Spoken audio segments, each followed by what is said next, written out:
हम class 10th के तंतारा वामिरों की कथा का पढ़ते हैं। इसके लेखक लीलाधर मंडलोई जी हैं। 1954 की जन्माष्टमी के दिन छिंदवाड़ा जिले के एक छोटे से गांव गुड़ी में इनका जन्म हुआ। इनकी शिक्षा दीक्षा भोपाल रायपुर में हुई थी और यह मूलतः कवि है। इनकी कविताओं में छत्तीसगढ़ अंचल की बोली की मिठास होती है और वहाँ की जो जनजीवन रहता है उसका सजीव चित्रण होता है। तो हम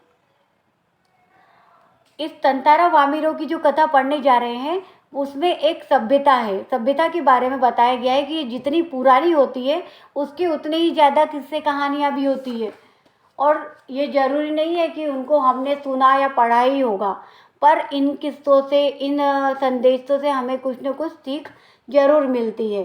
तो ये जो तंतारा वामिरों की कथा है ये एक छोटे से द्वीप पर केंद्रित है। ये दोनों द्वीप जो अंडमान और निकोबार है वो उन दोनों के लोग, एक लड़का और एक लड़की, दोनों एक दूसरे को प्रेम करते थे। तो उन्होंने अपने जीवन का बलिदान किया और समाज उसे न केवल याद रखा, उनके प्रेम को, उनके बलिदान को व्यर्थ नहीं जाने दिया। इसीलिए इस युगल को आज भी उस द्वीप के निवासी गर्व और श्रद्धा के साथ याद करते हैं।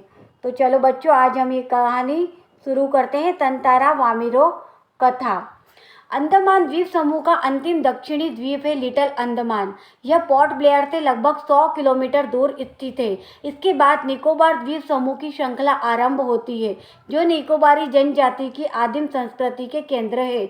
निकोबार द्वीप समूह का पहला प्रमुख द्वीप है कार निकोबार जो लिटिल अंडमान से 96 किलोमीटर दूर है। निकोबारियों का विश्वास है कि प्राचीन काल में ये दोनों द्वीप एक ही थे। इनके विभक्त होने की एक कथा आज है जो मैं सुनाती हूँ।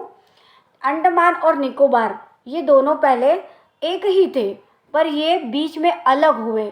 तो इनके अलग होने की जो कथा है वही तंतारा और वामिरों की कथा है जो आज हम पढ़ रहे हैं।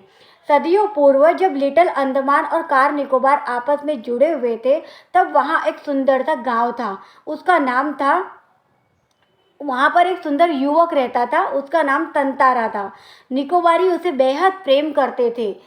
तंतारा एक नेक और मददगार व्यक्ति था, सदैव दूसरों की सहायता के लिए तत्पर रहता था, अपना कर्तव्य समझता था और उसके त्याग की वजह से वह बहुत चर्चित भी था। सभी उसका आदर करते थे और हर किसी की मुसीबत में वो काम आ जाता था। कुल मिलाकर वह एक बहुत ही अच्छा आदमी था, लड़का था। उसका व्यक्तित्व बहुत ही अच्छा था। उसमें एक खास बात यह थी कि उसकी कमर में हमेशा एक लकड़ी की तलवार रहती थी। अब आप ये सोचते हो कि लकड़ी की तलवार का क्या काम है, पर वो लकड़ी की तलवार जो है वो अद्भुत देवी शक्ति थी उसके अंदर। तलवार को तंतारा कभी भी अपने से अलग नहीं होने देना चाहता था और वो किसी दूसरे के सामने उस तलवार का यूज भी नहीं करता था। तंतारा की तलवार एक विलक्षण रहस्य थी। एक दिन शाम को क्या होता है कि वो बहुत परिश्रम के बाद थक हार करके समुद्र के किनारे घूमने जाता है। सूरज समुद्र से लगे क्षितिज तले डूबने को था। पक्षियों की कलरव सुनाई दे रही थी। उसका मन शांत था। तभी उसने देखा कि एक गायन की आवाज़ आ रही है। तो वो उस गायन की धुन में उसके पीछे पीछे चले गया था। वो अपनी सुध बुध खोने लग गया था और लहरों के एक प्रबल वेग से उसका तंद्रा भंग हो गई। चैतन्य होते ही वह उधर उधर बढ़ने लगा और विवश हो गया जिधर से ये गीत की आवाज़ आ रही थी। बहुत ही विकल उसका मन था और अंततः उसकी नज़र गीत गाने वाली एक युवती पर पड़ी जो समुद्र को एकटक निहार रही थी। यह एक श्रृंगार गीत था। उसे ज्ञात ही न हो सका, उस लड़की को ज्ञात ही न हो सका था कि कोई उसे ऐसे निहार रहा है। एकाएक एक लहर आई और वो हड़बड़ाहट में अपना गाना भूल गई और फिर सामान्य हो पाती तभी से तंतारा ने उसे आवाज़ लगाया कि तुमने एकाएक इतना मधुर गाना छोड़ क्यों दिया अधूरा। तो अपने सामने उस अजनबी लड़के को देख करके वो बहुत विस्मित हो गई। उसने उसे घूरा और बोला कि तुम कौन हो। गांव के अलावा किसी और गांव के युवकों को मैं कोई भी प्रश्न का उत्तर देने का बाध्य नहीं हूँ, यह तुम भी जानते हो। तंतारा मानो सुध-बुध खोए हुए था। उसने वापस से ही यह प्रश्न दोहराया कि तुम अपना गीत पूरा करो। तो तो युवती कहती है कि यह तो मेरे प्रश्न का उत्तर नहीं हुआ। तंतारा बोलता है कि नहीं, आपका गाना बहुत अच्छा था, मैं उसे सुनना चाहती हूँ, पर उसने मना कर दिया। फिर उसने बोला कि चलो ठीक है, अपना नाम ही बता दो। तो फिर वो अपना नाम बताती है कि मेरा नाम वामिरो है। वामिरो कितना सुंदर नाम है, कल भी आओगी यहाँ पर, ऐसा उसको बोल करके वो वहाँ से चली जाता है। पर पूरा दिन तंतारा का नहीं निकलता है चैन से। रात हो जाती है, फिर अगली सुबह हो जाती है, अगली सुबह ही वो वापस शाम की प्रतीक्षा करता रहता है। उसे एक डर यह भी लगता है कि वामिरो आएगी कि नहीं आएगी। फिर वो ऐसे तैसे करके सुबह पूरा निकालता है और फिर शाम को वापस सूर्यास्त के समय उसी जगह पर जहाँ पर वामिरो को बोला था मिलने के लिए, वहीं पर आता है। वहाँ पर बैठे बैठे उसका इंतजार करता है। और तभी एक एक दूसरे गांव के युवक के साथ ऐसी परंपरा नहीं थी। उसने सोचा कि उसे भूल जाना है, पर यह उसके लिए संभव नहीं था। उसे बार बार उसकी याद आ रही थी रात। और फिर वो वापस उससे मिलने वहाँ पर जाता है। तो प्रतीक्षा वो करता है। बस आज की एक किरण थी कि वो रास्ते पर नज़र दौड़ाता है कि अभी वामिरो आएगी। फिर उसको अचानक से नारियल के एक झुरमुट में से कुछ आकृति दिखती है, तो उसे लगता है कि हाँ, वामिरो आ चुकी है। तो उसकी खुशी का ठिकाना न रहा। वह सच में वामिरो ही थी। वह घबराहट में एक दूसरे से छिपछिपाती हुई और उससे मिलने के लिए आ रही थी। दोनों कुछ न कुछ नहीं बोल रहे थे, एकदम शब्दहीन थे। अचानक जो है ऐसे मिलते हुए वो गांव के बहुत सारे लोगों ने उन लोगों के प्रेम को भांप लिया और खबर जो है वो हवा की तरह बह उठी कि भाई वामिरो लपाती ग्राम की थी और तंतारा पासा का। दोनों का संबंध संभव भी नहीं है। रीति रिवाज के अनुसार दोनों को एक ही गांव का होना आवश्यक था। पर तंतारा और वामिरो के समझाने बुझाने के कई प्रयास हुए, परंतु दोनों अड़िग ही थे। वो दोनों ही एक दूसरे से इतना प्रेम करते थे। कुछ समय बाद गांव में पशु पर्व का आयोजन हुआ। पशु पर्व में पशुओं का प्रदर्शन होता है और पशुओं से युवकों की शक्ति परीक्षा प्रतियोगिता भी होती है।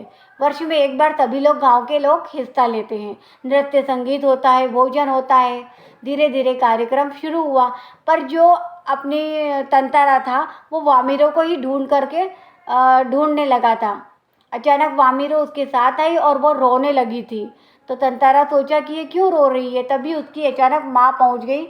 माँ ने तंतारा का बहुत अपमान किया। तंतारा भी गुस्सा में आ गया था। उसने गुस्से में कुछ नहीं मिला तो उसकी जो तलवार थी वो धरती में गड़ा दी। उस धरती में गड़ाने से धरती दो टुकड़ों में बंटने लगी हो ऐसी आवाज़ आ रही थी। धरती एक लकीर की सीध में फटती जा रही थी।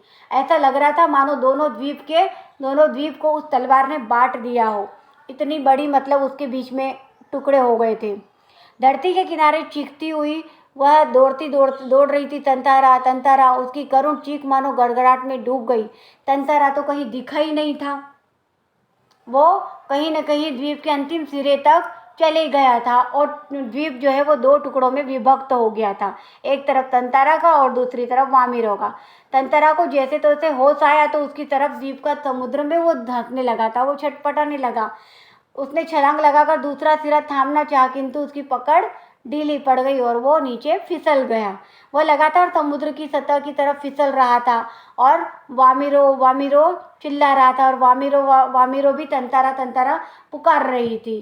पर वो बेहोश हो गया था, उसे कोई होश ही नहीं रहा। फिर उसके बाद तंतारा कहाँ पहुँचा ये कोई नहीं जानता और वामिरो भी पागल हो गई थी। तंतारा को खोजती हुई वह बहुत घंटे तक बैठी रहती। खाना पीना छोड़ दिया था और परिवार से अलग हो गई थी। परिवार वालों ने भी उसे ढूंढने की कोशिश करी, पर न तो तंतारा का पता था न वामिरो को पता था। आज न तंतारा है न वामिरो है, किंतु उसकी यह प्रेम कथा घर घर में सुनाई जाती है। निकोबारियों का मत है कि तंतारा की तलवार से कार निकोबार के जो टुकड़े हुए उसमें दूसरा लिटिल अंडमान है, जो कार निकोबार से आज 96 किलोमीटर दूर स्थित है। निकोबारी इस घटना के बाद दूसरे गांवों में भी अपनी वैवाहिक संबंध करने लगे। तंतारा वामिरो की त्यागमयी मृत्यु शायद इसी सुखद परिवर्तन के लिए थी। तो बच्चों, हमने ये देखा कि जो भी होता है वो अच्छे के लिए ही होता है। शायद उन लोगों का बलिदान खाली नहीं गया और आज गांव के सभी लोग एक दूसरे से वैवाहिक संबंध भी करने में सक्षम हुए, सफल हुए। तो उनका जो ये बलिदान है, ये जो त्याग है, उन्होंने जो मृत्यु प्राप्त करी, पर वो दूसरे लोगों के लिए हितकर हुआ।